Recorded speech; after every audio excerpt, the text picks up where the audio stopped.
जस कहा तभंग। तो हम ये जो बात कह रहे हैं ना, परमात्मा है, ये शास्त्र में लिखी केवल बात नहीं कह रहे, छाती से बात कह रहे हैं।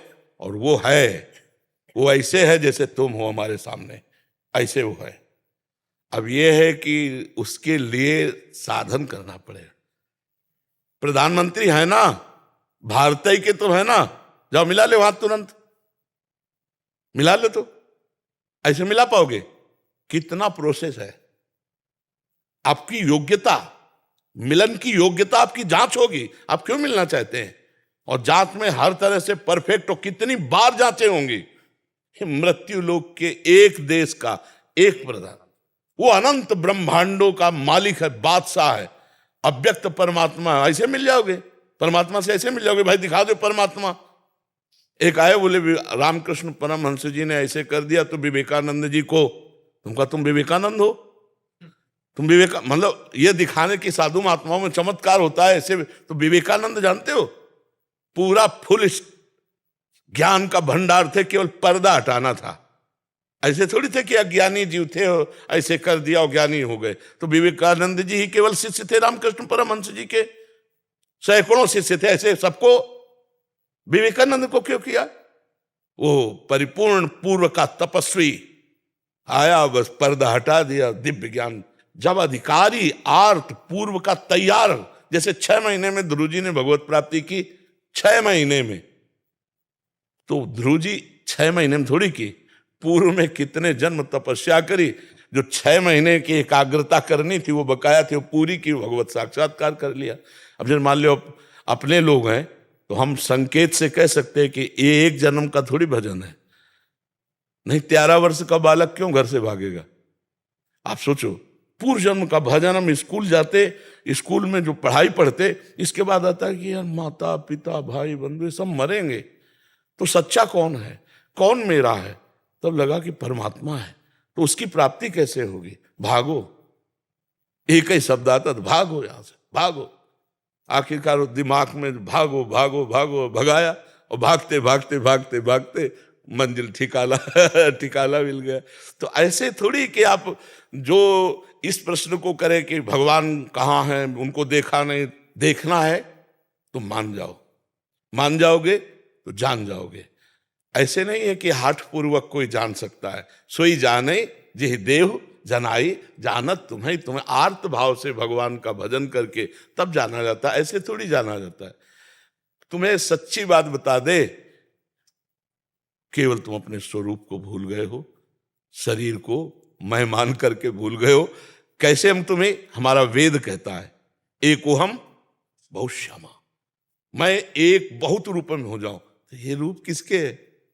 अब हम लोगों ने अपना अलग रूप मान लिया, अलग नाम मान लिया, अलग अपना अधिष्ठान मान लिया, इसलिए हमारी दुर्गति हो रही। नहीं, आप जब लौट के शब्द को समझो, शब्दों का अगर समझ आ जाए तो शास्त्र समझ। देखो, सोई जानै जेहि देहु जनाई, आगे देखो, जानत तुम्हें ही हुए। जो भगवान को जान गया वो भगवान स्वरूप हो गया। अरे वो तो भगवान स्वरूप था, केवल जानकारी जे हुई, अरे मैं शरीर नहीं हूं, यह अनुभव हुआ। शंकर सहज स्वरूप संहारा, तो लाग समाधि अखंड पारा। ये भ्रम बैठा हुआ है, तो गुरु कृपा से भ्रम नष्ट हो जाए। देखो गोस्वामी जी बड़ी प्रवीणता से लिख रहे हैं, जड़ चेतन ही ग्रंथि पड़ गई, यद्यपि मृषा, मृषा माने गांठें नहीं लगी, और छूटते कठिलई। खूब नाम जप करो, अच्छे आचरण करो, कोई पाप कर्म ना बनने पावे, तो ये नाम जप आपको धीरे धीरे धीरे धीरे अचाह कर देगा। चल चला चल राह में अनुभूतियों का ले सहारा। अगर तुम अपनी अनुभूतियों को अपने साथ रखोगे कि पग पग पर मेरे कृपालु आराध्य देव ने कैसे मुझे संभाला है, फिर कोई तुम्हें जरूरत नहीं किसी के सहयोग की, तुम्हारी अनुभूतियां ही तुम्हें आगे बढ़ा देंगी। चल चला चल राह में अनुभूतियों का ले सहारा, कौन तेरा साथ देगा, व्यर्थ में किसको पुकारा। इस मार्ग का साथी केवल हरि का भरोसा, हरि का बल है। जो निराश हो करके रोने लगता है, ये भेड़िए की तरह है, और बालक के ऊपर ही इनका प्रहार होता है। वयोवृद्ध या ज्ञान वृद्ध के ऊपर भेड़िए का प्रहार नहीं होता। ये काम क्रोधादि उन्हीं के ऊपर ज्यादा प्रहार करते हैं जिनको रोना धोना पसंद है। किस बात के लिए? मुझे ये चाहिए, मुझे ऐसा, मुझे रहा नहीं जा रहा, मुझे सहा नहीं जा रहा, मेरे से भजन नहीं हो रहा, मेरा मन नहीं। तुम मन हो, तुम तन हो, तुम भोगों के अभाव से ग्रस्त हो? नहीं नहीं, भूल मत करो। जो निराश होकर रोने लगता है उस पर ये विकार हावी हो जाते हैं। इसीलिए समझाते हैं अपनी बात किसी से कहो मत, क्योंकि नासते विद्यते भावो ना भाव विद्यते। इनकी सत्ता ही नहीं काम क्रोध लोभ की। जब आप इनकी सत्ता देते हैं, स्वीकार करते हैं, तो ये आपके ऊपर हावी होते हैं। सच्ची अगर सत्ता ना दे तो इस समय नहीं दे रहे हो सत्ता, कौन सा विकार आपके ऊपर चढ़ा हुआ है? अभी आप उनका चिंतन करें, उनकी सत्ता दे तो अभी जिस विकार का चिंतन करेंगे उसी विकार से ग्रसित हो जाएंगे। जो कमजोर अपने को महसूस करता है, देखो दैन्यता भगवत मार्ग की वो अलग बात है, लेकिन विकारों के लिए कमजोर होना ये भगवत मार्ग के पथिक का लक्षण नहीं है। सहना ही तो है ना, भोगने के बाद तो और डबल सहना होता है। तृष्णा होती और कामना होती, दोनों। जब तक भोगा नहीं तो केवल कामना थी, और जब भोग लिया तो उसकी तृष्णा भी साथ है, तो जलना तो पड़ेगा। तो ऐसे जो भयावह दृश्य उपस्थित कर रहा है मन विकारों को लेकर के, उपासक को कभी नहीं कमजोर पड़ना है। अपने मन की बात किसी साधक से भी नहीं कहनी कि मेरे अंदर काम आ रहा है, मेरे अंदर ये विकार। बिल्कुल उनकी सत्ता नहीं देनी। तुम्हें परेशान नहीं होना, तुम्हें दुखी नहीं होना, तुम्हें रोना धोना नहीं है। अब सहा नहीं, मार देंगे, पक्का मार देंगे, भागना पड़ेगा। ये वीरों का मार्ग है। हो भयभीत छोड़कर साहस, जो का पुरुष भाग जाता। का पुरुष कहते हैं कायर पुरुष को।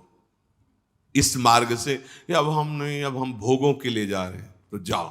क्या आगे लिख रहे?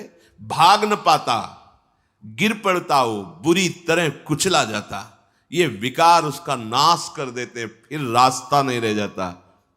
जो चढ़ाई का भगवत मार्ग का बहुत बहुत बहुत भयभीत करने वाली ये बात है।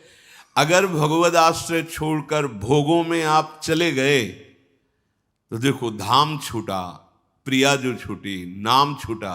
ऐसे तो जप नहीं पा रहे हो, अपराध करके जप पाओगे?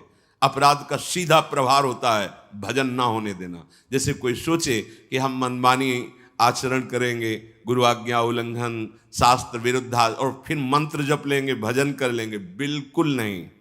एक बार भी निज मंत्र स्मरण नहीं कर सकते, एक बार भी आप भगवत स्मरण करने का अधिकार नहीं रख सकते। पापवंत कर सहज स्वभाव, भजन मोर ते भाव न काऊ। जो पे दुष्ट हृदय सोई होई, मोरे सन्मुख आओ की सोई। लड़ना है, बड़ो ही कठिन है भजन। कौन थे काकभूसुंडी?